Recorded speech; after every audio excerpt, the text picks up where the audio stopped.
How to use WhatsApp on PC without phone and QR code.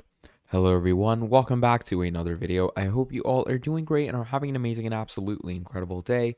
I bring you back to yet another video, and in this video what we're going to be doing is we're going to be walking ourselves through the very simple and easy steps on how you're going to be able to access WhatsApp on your PC without having an actual phone or QR code to, get the reconfirmation. So to allow yourself to do this, what we're going to do is we're going to be downloading a software called BlueStacks. Okay.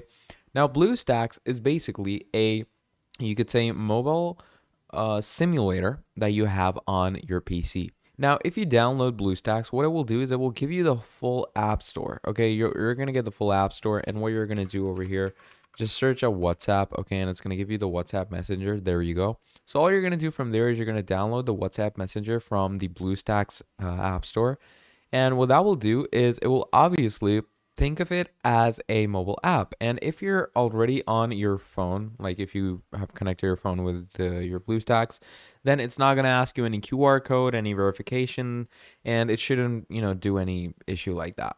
So yeah, that's basically about it. So you're going to be downloading BlueStacks using this WhatsApp section, because obviously if you use WhatsApp on your PC, which is basically WhatsApp for PC, it's going to do all the whole QR code thing, and that's going to be a huge issue. So just use this. This should be good to go. So yeah, that's pretty much about it. Thank you for watching, and I'll see all of you next time. Goodbye.